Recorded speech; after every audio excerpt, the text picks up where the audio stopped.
வேத சுவிசேஷ வசனமானது வெறும் சாதாரண வார்த்தைகளினாலே அல்ல, எந்த சித்தத்தையும் கர்த்தருக்குள்ளாக கீழ்ப்படிய பண்ணுகிற மேலான ஒரு வாழ்க்கை தத்துவம். ஒரு காரியத்தை நம்ம நல்லா பார்க்கணும். சரியான சுவிசேஷத்தை நாம் அறிவித்து கொண்டு வந்தோம் என்றால் நிச்சயமாக எதிர்ப்பு வரும். எதிர்ப்பு இல்லைன்னா எங்கேயோ ஒரு கலப்படம் நடந்திருக்குன்னு அர்த்தம். அறியப்படாத தேவனுக்கு என்று எழுதியிருக்கிற ஒரு பலிபீடத்தை கண்டேன். இப்போ என்னெல்லாம் பார்க்குறாரு? ஒன்று, இந்த ஊரை பார்க்குறாரு, அநேக விக்கிரகங்களால் நிறைந்திருக்கிறது. கிறிஸ்தவத்தில் ஒரு பெரிய தத்துவம் ஒன்று கிடையாது அப்படின்னு. கிறிஸ்தவத்தில் தத்துவம் ஒன்று இல்லை, ஆனால் வாழ்க்கையை மாற்றி போடக்கூடிய சத்துவம் உண்டு. கர்த்தராகிய இயேசுவே அல்லாமல் நாம் ரட்சிக்கப்படுவதற்கு இந்த வானத்தின் கீழே மனுஷருக்குள்ளே வேறொரு நாமம் அறிவிக்கப்படவில்லை.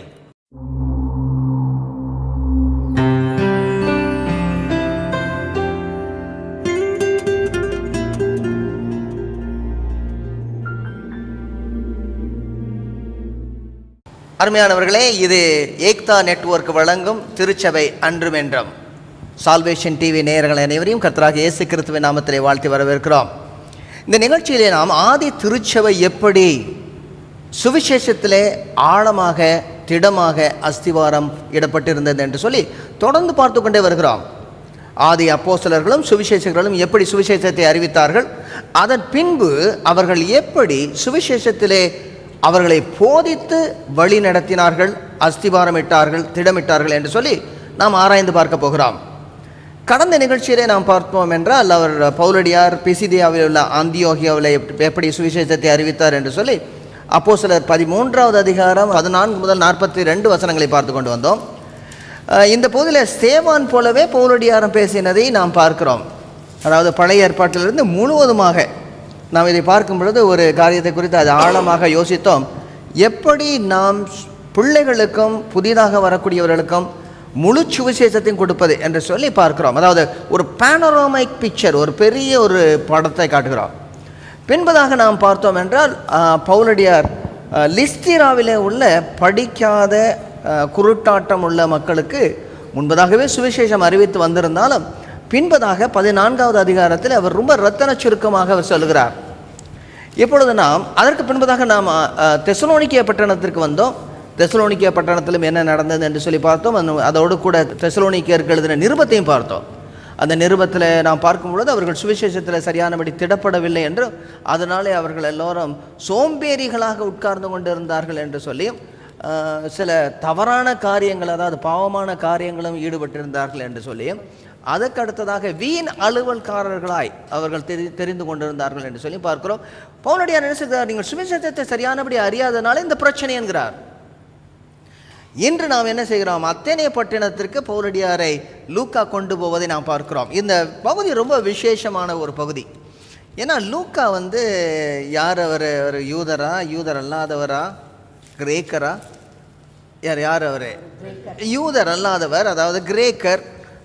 இவர் சுவிசேஷத்தை எழுதியிருக்கிறார். அந்த நீங்கள் யாருக்காவது சுவிசேஷத்தை புதுசாக கொடுக்கணும்னா லூக்கா எழுதின சுவிசேஷம் ரொம்ப நல்ல புத்தகம்.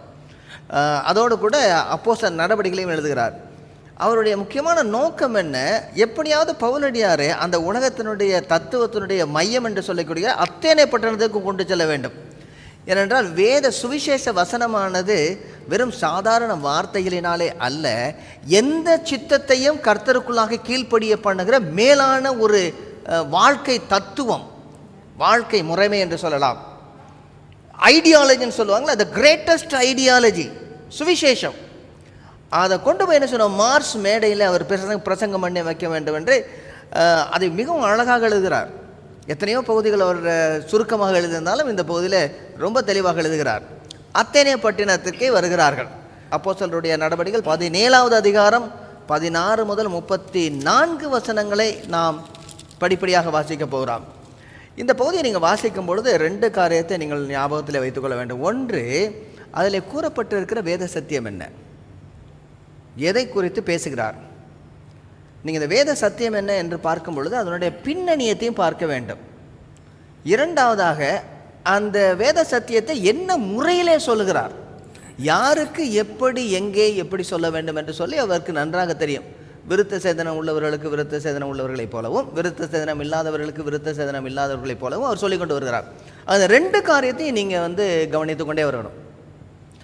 நேயர்களுக்கும் இது ஒரு ஆலோசனையாக கொடுக்குறோம். நீங்கள் வேத வசனத்தை நீங்கள் வாசிக்கும் பொழுது அதனுடைய அடிப்படையான சத்தியம் என்ன ஒன்று, இரண்டாவதாக அது எந்த முறையிலே அந்த சத்தியத்தை சொல்லிக் கொண்டு வருகிறார்கள் என்று சொல்லி பார்க்க வேண்டும். அதனுடைய பின்னணியத்தை நீங்கள் பார்க்க வேண்டும். சரி, இதனுடைய பின்னணியம் என்ன? இப்பொழுது 2வது மிஷனரி பிரயாணத்தில் வருகிறார்கள். பரிசுத்த ஆவியானவர் அவரை வந்து மற்ற இடத்துக்கு ஆசியாவுக்கு போக விடவில்லை. நேராக அவர்களை மக்கதோனியாவுக்கு, அதாவது ஐரோப்பா கண்டத்திற்கு நேராக வழி நடத்துகிறார். பின்பதாக அவருடைய ஊழிய திட்டம் மாறுகிறது. பிலிப்பு பட்டணத்திலே சபை ஆரம்பிக்கப்படுகிறது. தெசலோனிக்கே பட்டணத்திலே சபை ஆரம்பிக்கப்படுகிறது, 17வது அதிகாரம்.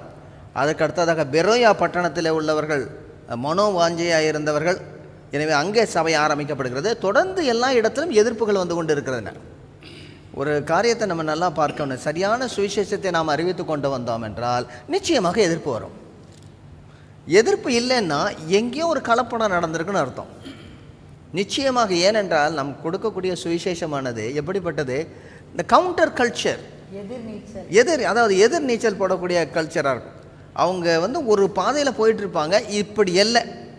இதனை தான் தெசலோனிக்கே பட்டணத்தில் உள்ளவங்களை எல்லாரும் சொல்கிறாங்க, உலகத்தை கலைக்கு போடுகிறவர்கள் இங்கேயே வந்து விட்டார்கள், எல்லா இடங்களையும் நமக்கு முறைமைக்கு விரோதமாக பேசுகிறார்கள் அப்படின்னு சொல்கிறாங்க. பிலிப்பி பட்டணத்தில் சொல்லும் பொழுது அவங்க சொல்கிறாங்க, நாம் ரோமர்களாகிய நாம் அனுசரிக்கவும் கைக்கொள்ளவும் முடியாத முறைமைகளை இவர்கள் போதிக்கிறார்கள் அப்படின்னு சொல்கிறாங்க. எல்லா இடங்களையும் அந்த பிரச்சனைகள் வருகிறது. இப்பொழுது அத்தேனே பட்டணத்திலே பவுலடியார் தனிமையிலே இருக்கிறார். அவரோடு கூட வந்தவங்களாம் யாருன்னு உங்களுக்கு ஞாபகம் இருக்குதா? அவரோடு கூட அந்த பிரயாணத்தில் வந்தவர்கள் யாரெல்லாம் வந்தாங்க? யாருங்க? லூக்கா வந்து சேர்ந்து கொள்கிறார். இடையில என்னங்க, சீலா வந்து புதிதாக வந்திருக்கிறார். ஏனென்றால் பர்னபா இப்பொழுது சீப்புரு தீவுக்கு போய்விட்டபடினாலே சீலா வந்திருக்கிறார். அதற்கடுத்ததாக இன்னொரு நபரையும் சேர்த்திருக்காங்க, ஒரு சின்ன தம்பி தீமோத்தேயு. மார்க் இருந்த இடத்துல இப்பொழுது தீமோத்தேயு வந்து சேர்ந்திருக்கிறார். லிஸ்திரா இக்கோனியா பட்டணத்தில் வரும் பொழுது அவர் அந்த பகுதியில் சேர்ந்து கொள்கிறார். இவர்கள் 4 பேரும் வரும் பொழுது அத்தேனே பட்டணத்தை விட்டு திரும்ப அவர்கள் பெரோயா பட்டணத்துக்கு வரும் பொழுதெல்லாம் பிரச்சனைகள் வருகிறது. பின்பதாக தனிமையாக இப்பொழுது அத்தேனே பட்டணத்தில் பவுலடியார் காத்து கொண்டு இருக்கிறார். அத்தேனே பட்டணத்தில் இதோடு கூட நீங்கள் எதையும் சேர்ந்து வாசிக்கணும்னா 1 தெசலோனிக்கேயர் 3வது அதிகாரம், கொஞ்சம் தயவுசெய்து எடுத்து பாருங்கள். இந்த பகுதியில் நம்ம கையை வச்சுட்டு 3வது அதிகாரத்துக்கு போவோம். 1 தெசலோனிக்கேயர் 3வது அதிகாரம், அதனுடைய 1வது வசனத்தை நீங்கள் பாருங்கள். அவர் என்ன சொல்கிறாருன்னா, நான் தனிமையாய் விடப்படுவது நல்லதென்று அப்படிங்கிறாரு. ஆகையால் நாங்கள் இனி பொறுத்திருக்க கூடாமல் அத்தேனே பட்டணத்தில் தனித்து விடப்படுகிறது நன்மை என்று நினைத்து, ஆகையால் நான் இனி பொறுத்திருக்க கூடாமல் எங்கள் வேலை வீணாய் போகத்தக்கதாக சோதனைக்காரன் உங்களை சோதனைக்கு உட்படுத்தினது உண்டோ என்று உங்கள் விசுவாசத்தை அறியும்படிக்கு அவனை அனுப்பினேன். இப்பொழுது தீமத்தை உங்களிடத்து வந்தான் என்று சொல்கிறார். தனிமையில் இருக்கிறார். அதே போல் நீங்கள் 17வது அதிகாரத்துக்கு வாங்க.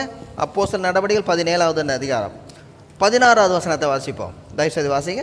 பட்டணத்தில் பவுல் அவர்களுக்காக காத்து கொண்டிருக்கையில் அந்த பட்டணம் விக்கிரகங்களால் நிறைந்திருக்கிறதை கண்டு தன் ஆவியில் மிகுந்த வைராக்கியம் அடைந்து ஜப ஆலயத்தில் யூதரோடும் பக்தியுள்ளவர்களோடும் சந்தை வெளியில் எதிர்பட்டவர்களோடும் தினந்தோறும் சம்பாஷணை பண்ணினான்.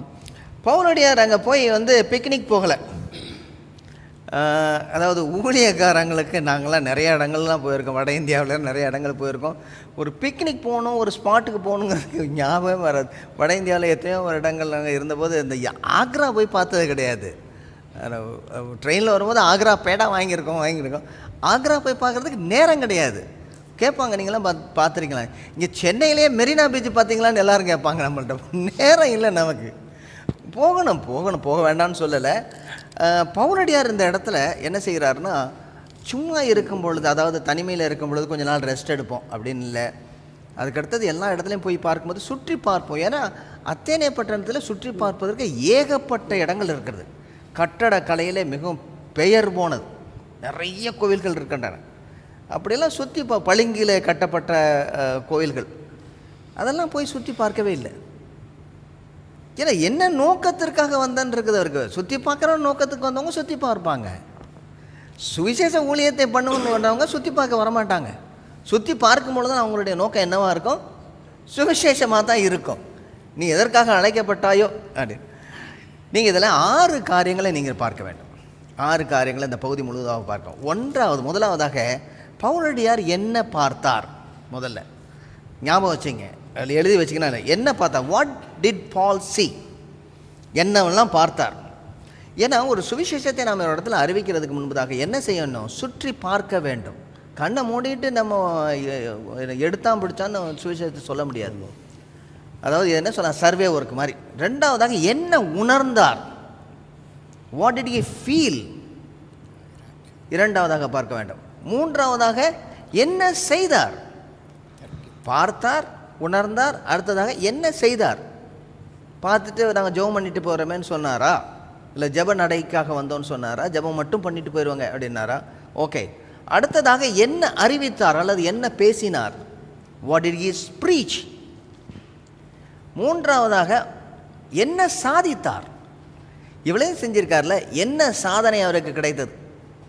அதாவது அவருக்கு இருந்த ரெஸ்பான்ஸ் என்ன? அவருக்கு பிரதிக்கிரியல் என்ன? What did he achieve?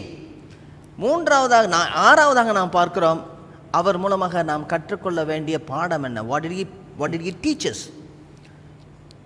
ஞாபகம் இருக்குதா உங்களுக்கு? யாராவது சொல்லி பாருங்களேன், என்னெல்லாம் சொன்னேன்னு. முதலாவதாக எண்ணத்தை பார்த்தார். என்ன பார்த்தார்? அதனால் எண்ணத்தை உணர்ந்தார். இரண்டாவதாக வாட் டிட் ஹி ஃபீல்? என்ன உணர்ந்தார்? யாரா ஒரு ஆள் உணர்ந்தார்? சொல்லுங்க. மூன்றாவதாக அது என்ன செய்தார்? என்ன செய்தார்? What did he to?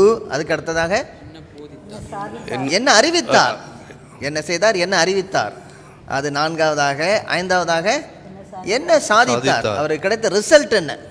Result இல்லாமல் அவர் அவருடைய கர்த்தருக்குள் படுகிற பிரயாசம் விருதாவாய் இராது என்று சொல்லி அறிந்து எல்லாத்தையும் செய்கிறார். அடுத்ததாக என்ன சாதித்தார்? கடைசியாக ஆறாவது, அதனால என்ன நமக்கு பாடம் கற்றுக்கொண்டோம்? எதற்கு எழுதப்பட்டு இருக்கிறது இந்த காரியங்கள்லாம்?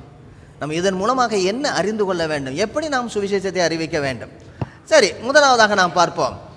முதலாவதாக பவுலடியார் என்ன பார்த்தார்? 16வது வசனத்தை வாசிங்க. 16வது வசனத்தை மறுபடியும்.